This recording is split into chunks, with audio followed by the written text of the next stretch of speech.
ਕਿਸੇ ਗੱਡੀ ਨੂੰ ਡਰਾਈਵ ਕਰਨ ਸਮੇਂ ਸੀਟ ਬੈਲਟ ਲਗਾਉਣਾ ਕਿੰਨਾ ਜ਼ਰੂਰੀ ਹੈ, ਇਸ ਦਾ ਅੰਦਾਜ਼ਾ ਇਹਨਾਂ ਅੰਕੜਿਆਂ ਤੋਂ ਲਗਾਇਆ ਜਾ ਸਕਦਾ ਹੈ ਕਿ ਐਕਸੀਡੈਂਟ ਵਿੱਚ ਲਗਭਗ 30% ਡਰਾਈਵਰਸ ਜਾਂ ਪੈਸੇਂਜਰਸ ਬਚ ਨਹੀਂ ਪਾਏ ਕਿਉਂਕਿ ਉਹਨਾਂ ਨੇ ਸੀਟ ਬੈਲਟ ਨਹੀਂ ਸੀ ਲਗਾਈ। ਕਿ ਸੀਟ ਬੈਲਟ ਸਿਰਫ ਇਸੇ ਲਈ ਹੀ ਲਗਾਉਣੀ ਜ਼ਰੂਰੀ ਹੈ ਕਿ ਕਿਤੇ ਟਿਕਟ ਹੀ ਨਾ ਮਿਲ ਜਾਵੇ, ਜਾਂ ਫਿਰ ਇਸ ਲਈ ਵੀ ਜ਼ਰੂਰੀ ਹੈ ਕਿ ਇਸ ਨਾਲ ਸਾਡੀ ਜ਼ਿੰਦਗੀ ਬਚ ਸਕਦੀ ਹੈ। ਪਰ ਮੈਂ ਵੀ ਕਿਤੇ ਸੀਟ ਬੈਲਟ ਦੀ ਗੱਲ ਕਰਨ ਲੱਗ ਪਿਆ ਹਾਂ। ਮੈਂ ਤਾਂ ਗੱਲ ਕਰਨੀ ਸੀ ਸੁਪਰ ਵੀਜ਼ਾ ਇੰਸ਼ੋਰੈਂਸ ਬਾਰੇ। ਪਰ ਕੁਝ ਤਾਂ ਸਮਾਨਤਾ ਹੈ ਸੀਟ ਬੈਲਟ ਤੇ ਸੁਪਰ ਵੀਜ਼ਾ ਇੰਸ਼ੋਰੈਂਸ ਵਿੱਚ। ਕੌਣ ਲੈਣਾ ਚਾਹੇਗਾ ਸੀਟ ਬੈਲਟ ਲਗਾਏ ਬਿਨਾਂ ਡਰਾਈਵ ਕਰਨ ਦਾ ਰਿਸਕ, ਜਾਂ ਫਿਰ ਰਿਸਕ ਲੈਣਾ ਚਾਹੇਗਾ ਆਪਣੇ ਪੇਰੈਂਟਸ ਤੇ ਗ੍ਰੈਂਡ ਪੇਰੈਂਟਸ ਨੂੰ ਬਿਨਾਂ ਐਮਰਜੈਂਸੀ ਮੈਡੀਕਲ ਇੰਸ਼ੋਰੈਂਸ ਦੇ ਕੈਨੇਡਾ ਵਿੱਚ ਬੁਲਾਉਣ ਦਾ। ਕਿ ਸੀਟ ਬੈਲਟ ਲਗਾਉਣ ਵਾਂਗ ਸੁਪਰ ਵੀਜ਼ਾ ਇੰਸ਼ੋਰੈਂਸ ਲੈਣੀ ਵੀ ਮਹਿਜ਼ ਇੱਕ ਕਾਗਜ਼ੀ ਲੋੜ ਹੈ, ਜਾਂ ਫਿਰ ਇਸ ਦੇ ਨਾ ਹੋਣ ਤੇ ਗੰਭੀਰ ਸਿੱਟੇ ਵੀ ਨਿਕਲ ਸਕਦੇ ਨੇ। ਜੇਕਰ ਕੈਨੇਡਾ ਵਿੱਚ ਅਨਇੰਸ਼ੋਰਡ ਲੋਕਾਂ ਦੇ ਲਈ ਐਮਰਜੈਂਸੀ ਮੈਡੀਕਲ ਐਕਸਪੈਂਸਿਸ ਦੀ ਗੱਲ ਕਰੀਏ ਤਾਂ ਕਿਸੇ ਐਮਰਜੈਂਸੀ 'ਚ ਸਿਰਫ ਹਸਪੀਟਲ ਦੀ ਪਰਚੀ ਕਟਵਾਉਣ ਲਈ $1000 ਖਰਚਣਾ, ਜਾਂ ਫਿਰ ICU ਦਾ ਰੋਜ਼ਾਨਾ ਦਾ $6000 ਦਾ ਖਰਚਾ ਚੁੱਕਣਾ ਸੌਖਾ ਤਾਂ ਨਹੀਂ। ਤੇ ਜੇਕਰ ਕੋਈ ਸੀਰੀਅਸ ਹੈਲਥ ਇਸ਼ੂ ਆ ਪਿਆ ਤਾਂ ਫਿਰ ਇਸ ਖਰਚੇ ਦੀ ਕੋਈ ਹੱਦ ਨਹੀਂ। ਅਸੀਂ ਵੀ ਸਾਰੇ ਜਾਣਦੇ ਹਾਂ ਕਿ ਸੁਪਰ ਵੀਜ਼ਾ ਤੇ ਆਉਣ ਵਾਲੇ ਸਾਡੇ ਪੇਰੈਂਟਸ ਤੇ ਗ੍ਰੈਂਡ ਪੇਰੈਂਟਸ ਵੱਡੀ ਉਮਰ ਦੇ ਹੀ ਹੁੰਦੇ ਨੇ, ਤੇ ਵੱਡੀ ਉਮਰ ਕਰਕੇ ਬਹੁਤ ਸਾਰੇ ਪੇਰੈਂਟਸ ਕਿਸੇ ਨਾ ਕਿਸੇ ਮੈਡੀਕਲ ਕੰਡੀਸ਼ਨ ਨਾਲ ਸਫਰ ਕਰ ਰਹੇ ਹੁੰਦੇ ਨੇ। ਤੇ ਫਿਰ ਇੱਥੇ ਆ ਕੇ ਆਬੋ ਹਵਾ ਤੇ ਖਾਣ ਪੀਣ ਦੇ ਬਦਲਾਵ ਕਰਕੇ ਸਿਹਤ ਸੰਬੰਧੀ ਇਸ਼ੂਜ਼ ਵੱਧ ਜਾਂਦੇ ਨੇ। ਹੁਣ ਅਜਿਹੇ 'ਚ ਸੀਟ ਬੈਲਟ ਯਾਨੀ ਕਿ ਮੈਡੀਕਲ ਐਮਰਜੈਂਸੀ ਅਗੇਂਸਟ ਕੋਈ ਨਾ ਕੋਈ ਕਵਰੇਜ ਤਾਂ ਹੋਣੀ ਜ਼ਰੂਰ ਚਾਹੀਦੀ ਹੈ ਨਾ। ਸ਼ਾਇਦ ਇਸੇ ਲਈ ਕੈਨੇਡੀਅਨ ਸਰਕਾਰ ਨੇ ਸੁਪਰ ਵੀਜ਼ਾ ਅਪਲਾਈ ਕਰਨ ਤੋਂ ਪਹਿਲਾਂ ਸੁਪਰ ਵੀਜ਼ਾ ਇੰਸ਼ੋਰੈਂਸ ਲੈਣ ਦੀ ਸ਼ਰਤ ਰੱਖੀ ਹੈ। ਸੁਪਰ ਵੀਜ਼ਾ ਅਪਲਾਈ ਕਰਨ ਲਈ ਸੁਪਰ ਵੀਜ਼ਾ ਇੰਸ਼ੋਰੈਂਸ ਲੈਣ ਦੀ ਜਿਹੜੀ ਸ਼ਰਤ ਰੱਖੀ ਹੈ ਉਸ ਵਿੱਚ ਇਹ 3 ਫੈਕਟਰ ਹੋਣੇ ਬਹੁਤ ਜ਼ਰੂਰੀ ਨੇ। ਪਹਿਲਾ, ਕਵਰੇਜ ਘੱਟ ਤੋਂ ਘੱਟ $1,00,000 ਦੀ ਹੋਵੇ। ਦੂਸਰਾ, ਇਹ ਕਵਰੇਜ ਘੱਟ ਤੋਂ ਘੱਟ 365 ਦਿਨਾਂ ਦੀ ਹੋਵੇ। ਤੇ ਤੀਸਰਾ, ਇਹ ਇੰਸ਼ੋਰੈਂਸ ਕਿਸੇ ਨਾ ਕਿਸੇ ਕੈਨੇਡੀਅਨ ਕੰਪਨੀ ਤੋਂ ਹੀ ਲਈ ਗਈ ਹੋਵੇ। ਹੁਣ ਇਹ ਕਿਸ਼ਤ ਮਹੀਨੇ ਦਰ ਮਹੀਨੇ ਭਰਨੀ ਹੈ ਜਾਂ ਫਿਰ ਇੱਕ ਮੁਸ਼ਤ ਯਾਨੀ ਕਿ ਲੰਪ ਸਮ, ਇਹ ਚੁਆਇਸ ਤੁਹਾਡੀ ਹੈ। ਜੇਕਰ ਇੱਕੋ ਵੇਲੇ ਸਾਰਾ ਬੋਝ ਨਾ ਪਾਉਣਾ ਹੋਵੇ ਤਾਂ ਪੇਮੈਂਟ ਵਿੱਚ ਮੰਥਲੀ ਪੇਮੈਂਟ ਪਲਾਨ ਲੈਣਾ ਬਿਹਤਰ ਹੋ ਸਕਦਾ ਹੈ। ਵੈਸੇ ਵੀ ਵੀਜ਼ਾ ਲੱਗਣ ਵਿੱਚ ਸਮਾਂ ਤਾਂ ਲੱਗ ਹੀ ਜਾਂਦਾ ਹੈ, ਤੇ ਫਿਰ ਇੰਨੇ ਸਮੇਂ ਲਈ ਆਪਣੀ ਰਕਮ ਕਿਉਂ ਬਲੌਕ ਕਰਕੇ ਰੱਖਣੀ। ਮੰਥਲੀ ਪਲਾਨ ਨੂੰ ਤੁਸੀਂ 2 ਮਹੀਨੇ ਦੀਆਂ ਕਿਸ਼ਤਾਂ ਦੇ ਨਾਲ ਇੱਕ ਨਾਨ ਰਿਫੰਡੇਬਲ ਪ੍ਰੋਸੈਸਿੰਗ ਫੀ ਦੇ ਕੇ ਲੈ ਸਕਦੇ ਹੋ। ਵੈਸੇ ਕਿਸ਼ਤ ਸਾਲਾਨਾ ਹੋਵੇ ਜਾਂ ਫਿਰ ਇੱਕ ਮੁਸ਼ਤ। ਜੇਕਰ ਵੀਜ਼ਾ ਨਹੀਂ ਲੱਗਦਾ ਤਾਂ ਤੁਹਾਡੀ ਸੁਪਰ ਵੀਜ਼ਾ ਇੰਸ਼ੋਰੈਂਸ ਦਾ ਭਰਿਆ ਹੋਇਆ ਪ੍ਰੀਮੀਅਮ ਰਿਫੰਡ ਹੋ ਜਾਂਦਾ ਹੈ। ਪਰ ਹਾਂ, ਮੰਥਲੀ ਕਿਸ਼ਤ ਨਾਲ ਭਰੀ ਹੋਈ ਨਾਨ ਰਿਫੰਡੇਬਲ ਫੀ ਵਾਪਸ ਨਹੀਂ ਹੁੰਦੀ। ਜਿਵੇਂ ਕਿ ਮੈਂ ਜ਼ਿਕਰ ਕੀਤਾ ਸੀ ਕਿ ਸੁਪਰ ਵੀਜ਼ਾ ਤੇ ਆਉਣ ਵਾਲੇ ਸਾਡੇ ਪੇਰੈਂਟਸ ਗ੍ਰੈਂਡ ਪੇਰੈਂਟਸ ਮੋਸਟਲੀ ਵੱਡੀ ਉਮਰ ਦੇ ਹੀ ਹੁੰਦੇ ਨੇ, ਤੇ ਕੁਝ ਕਿਸੇ ਨਾ ਕਿਸੇ ਮੈਡੀਕਲ ਇਸ਼ੂ ਲਈ ਪਹਿਲਾਂ ਤੋਂ ਹੀ ਦਵਾਈ ਲੈ ਰਹੇ ਹੁੰਦੇ ਨੇ। ਅਜਿਹੇ 'ਚ ਇੱਥੇ ਆ ਕੇ ਉਹਨਾਂ ਦੀ ਸਿਹਤ ਵਿਗੜਨ ਦੇ ਚਾਂਸਸ ਵੱਧ ਜਾਂਦੇ ਨੇ। ਅਜਿਹੇ 'ਚ ਕਲਾਇੰਟ ਅਕਸਰ ਸਾਨੂੰ ਪੁੱਛਦੇ ਨੇ ਕਿ ਉਹਨਾਂ ਨੂੰ ਆਪਣੇ ਪੇਰੈਂਟਸ ਲਈ ਪ੍ਰੀ ਐਗਜ਼ਿਸਟਿੰਗ ਮੈਡੀਕਲ ਕੰਡੀਸ਼ਨ ਦੀ ਕਵਰੇਜ ਲੈਣੀ ਚਾਹੀਦੀ ਹੈ ਜਾਂ ਨਹੀਂ। ਹੁਣ ਜੇਕਰ ਪ੍ਰੀ ਐਗਜ਼ਿਸਟਿੰਗ ਕਵਰੇਜ ਲੈਣੀ ਹੈ ਤਾਂ ਫਿਰ ਇਹ ਕਿਸ਼ਤ ਵੀ ਵੱਧ ਭਰਨੀ ਪਵੇਗੀ। ਪਰ ਪੈਸੇ ਬਚਾਉਣ ਲਈ ਪ੍ਰੀ ਐਗਜ਼ਿਸਟਿੰਗ ਕਵਰੇਜ ਨਾ ਲੈਣਾ ਵੀ ਤਾਂ ਮਹਿੰਗਾ ਪੈ ਹੀ ਸਕਦਾ ਹੈ। ਪਰ ਇੱਥੇ ਇੱਕ ਗੱਲ ਧਿਆਨ ਰੱਖਣ ਯੋਗ ਹੈ ਕਿ ਸਿਰਫ ਪ੍ਰੀ ਐਗਜ਼ਿਸਟਿੰਗ ਮੈਡੀਕਲ ਕੰਡੀਸ਼ਨ ਦੀ ਕਵਰੇਜ ਲੈਣਾ ਹੀ ਸਾਨੂੰ ਕਿਸੇ ਵੀ ਕਲੇਮ ਲਈ ਐਲੀਜੀਬਲ ਨਹੀਂ ਬਣਾ ਸਕਦਾ। ਇਹ ਪ੍ਰੀ ਐਗਜ਼ਿਸਟਿੰਗ ਮੈਡੀਕਲ ਕੰਡੀਸ਼ਨ ਹੋਣੀ ਚਾਹੀਦੀ ਹੈ ਸਟੇਬਲ ਮੈਡੀਕਲ ਕੰਡੀਸ਼ਨ ਦਾ ਭਾਵ ਹੈ ਅਜਿਹੀ ਮੈਡੀਕਲ ਕੰਡੀਸ਼ਨ ਜਿਸ ਲਈ ਪਿਛਲੇ ਕਿਸੇ ਨਿਰਧਾਰਤ ਸਮੇਂ ਤੋਂ ਹੋਣ ਵਾਲੀ ਮੈਡੀਕਲ ਟ੍ਰੀਟਮੈਂਟ ਜਾਂ ਦਵਾਈ ਦੇ ਡੋਜ਼ ਵਿੱਚ ਕੋਈ ਬਦਲਾਵ ਨਾ ਆਇਆ ਹੋਵੇ, ਨਾ ਤਾਂ ਡੋਜ਼ ਵਧਿਆ ਹੋਵੇ ਤੇ ਨਾ ਹੀ ਡੋਜ਼ ਘਟਿਆ। ਪਰ ਜੇਕਰ ਡਾਕਟਰ ਡੋਜ਼ ਘਟਾ ਦੇਵੇ ਫਿਰ ਤਾਂ ਇਹ ਤੰਦਰੁਸਤੀ ਦੀ ਨਿਸ਼ਾਨੀ ਹੋਈ ਨਾ, ਪਰ ਅਜਿਹਾ ਨਹੀਂ ਹੈ। ਇੰਸ਼ੋਰੈਂਸ ਕੰਪਨੀ ਮੁਤਾਬਕ ਇਹ ਵੀ ਅਨਸਟੇਬਲ ਕੰਡੀਸ਼ਨ ਹੀ ਮੰਨੀ ਜਾਵੇਗੀ।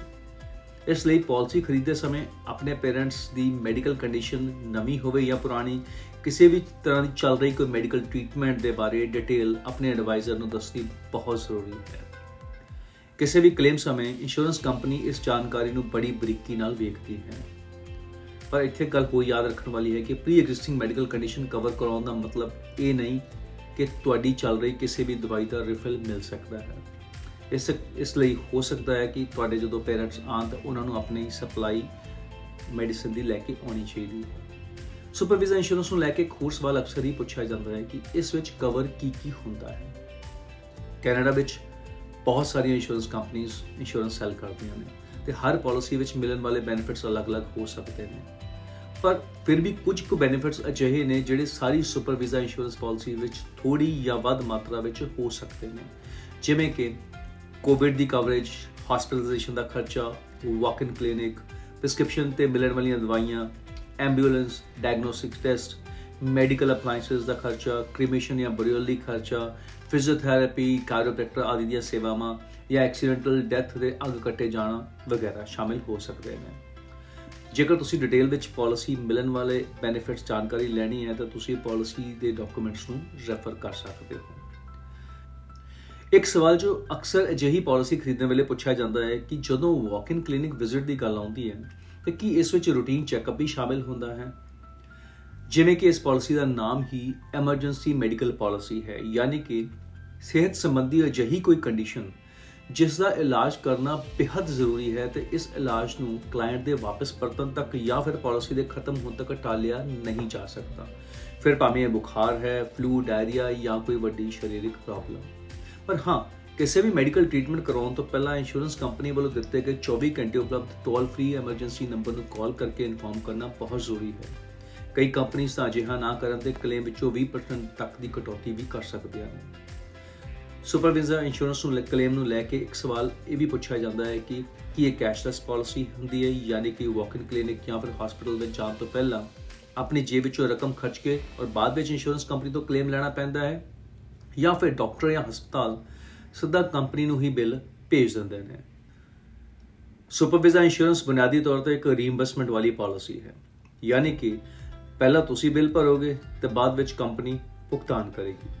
ਵਾਕ-ਇਨ ਕਲੀਨਿਕ ਵਿੱਚ ਤਾਂ ਅਕਸਰ ਅਜਿਹਾ ਹੀ ਹੁੰਦਾ ਹੈ, ਪਰ ਕਈ ਵਾਰ ਵੱਡਾ ਬਿੱਲ ਹੋਣ ਤੇ ਹਸਪੀਟਲ ਕੰਪਨੀ ਨਾਲ ਸਿੱਧਾ ਰਾਬਤਾ ਕਾਇਮ ਕਰ ਲੈਂਦੇ ਨੇ ਤੇ ਜਿਸ ਨਾਲ ਸਾਨੂੰ ਲੱਗਦਾ ਹੈ ਕਿ ਇਹ ਕੈਸ਼ਲੈਸ ਪਾਲਿਸੀ ਬਣ ਗਈ ਹੈ। ਅਖੀਰ 'ਚ ਇੱਕ ਸਵਾਲ ਇਹ ਰਹਿ ਜਾਂਦਾ ਹੈ ਕਿ ਜਦੋਂ ਇੰਨੀਆਂ ਆਪਸ਼ਨਸ ਅਵੇਲੇਬਲ ਹਨ ਤਾਂ ਫਿਰ ਕਿਹੜੀ ਇੰਸ਼ੋਰੈਂਸ ਕੰਪਨੀ ਦੀ ਪਾਲਿਸੀ ਖਰੀਦੀ ਜਾਵੇ? ਜਦੋਂ ਚੁਆਇਸਿਸ ਜ਼ਿਆਦਾ ਹੋਣ ਤਾਂ ਅਜਿਹਾ ਹੋ ਹੀ ਜਾਂਦਾ ਹੈ, ਪਰ ਸੁਪਰ ਵੀਜ਼ਾ ਪਾਲਿਸੀ ਖਰੀਦਣ ਸਮੇਂ ਪਾਲਿਸੀ ਵਿਚਲੀਆਂ ਸ਼ਰਤਾਂ ਨੂੰ ਬਰੀਕੀ ਨਾਲ ਪੜ੍ਹਨਾ ਤੇ ਆਪਣੀ ਲੋੜ ਮੁਤਾਬਕ ਸ਼ਰਤਾਂ ਦਾ ਢੁਕਵਾਂ ਹੋਣਾ ਬਹੁਤ ਜ਼ਰੂਰੀ ਹੈ। ਇਹ ਜਾਣਨਾ ਬਹੁਤ ਜ਼ਰੂਰੀ ਹੈ ਕਿ ਮੌਜੂਦਾ ਮੈਡੀਕਲ ਕੰਡੀਸ਼ਨਸ ਇੰਸ਼ੋਰੈਂਸ ਪਾਲਿਸੀ ਦੀਆਂ ਸ਼ਰਤਾਂ ਮੁਤਾਬਕ ਸਟੇਬਲ ਹੈ ਜਾਂ ਨਹੀਂ, ਜਾਂ ਫਿਰ ਸਟੇਬਲ ਮੈਡੀਕਲ ਕੰਡੀਸ਼ਨ ਨੂੰ ਕਵਰ ਕਰਵਾਉਣ ਲਈ ਤੁਸੀਂ ਵੱਧ ਪ੍ਰੀਮੀਅਮ ਭਰਨ ਲਈ ਤਿਆਰ ਵੀ ਹੋ ਜਾਂ ਨਹੀਂ। ਮੇਰੀ ਨਿੱਜੀ ਰਾਏ ਇਹ ਹੈ ਕਿ ਪਾਲਿਸੀ ਵਿਚਲੇ ਪ੍ਰੀਮੀਅਮ ਤੋਂ ਜ਼ਿਆਦਾ ਉਸ ਵਿਚਲੀਆਂ ਸ਼ਰਤਾਂ ਤੇ ਪੂਰਾ ਉਤਰਨਾ, ਉਸ ਵਿਚਲੇ ਬੈਨੀਫਿਟਸ ਦਾ ਸਾਡੀ ਲੋੜ ਮੁਤਾਬਕ ਪੂਰਾ ਉਤਰਨਾ ਬਹੁਤ ਜ਼ਰੂਰੀ ਹੈ। ਆਪਣੇ ਪੇਰੈਂਟਸ ਤੇ ਗ੍ਰੈਂਡ ਪੇਰੈਂਟਸ ਨੂੰ ਸੁਪਰ ਵੀਜ਼ਾ ਤੇ ਸੱਦਾ ਦੇਣਾ ਉਹਨਾਂ ਨੂੰ ਇੱਥੇ ਕੈਨੇਡਾ ਲਿਆਉਣ ਦਾ ਅਤੇ ਪਰਿਵਾਰਾਂ ਨੂੰ ਦੁਬਾਰਾ ਇਕੱਠੇ ਕਰਨ ਦਾ ਸਭ ਤੋਂ ਵਧੀਆ ਤਰੀਕਾ ਹੈ।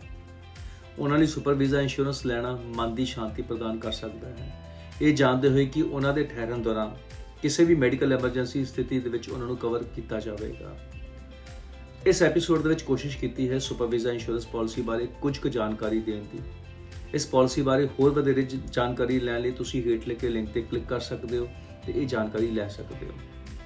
ਤੇ ਜੇਕਰ ਹੁਣ ਤੱਕ ਤੁਸੀਂ ਸਾਡਾ ਇਹ ਚੈਨਲ ਲਾਈਕ, ਸ਼ੇਅਰ ਤੇ ਸਬਸਕ੍ਰਾਈਬ ਨਹੀਂ ਕੀਤਾ ਤਾਂ ਜਲਦੀ ਨਾਲ ਸਾਡਾ ਇਹ ਚੈਨਲ ਲਾਈਕ, ਸ਼ੇਅਰ ਤੇ ਸਬਸਕ੍ਰਾਈਬ ਕਰ ਦਿਓ, ਨਹੀਂ ਤਾਂ ਫਿਰ every Monday you will miss Sing de Funday.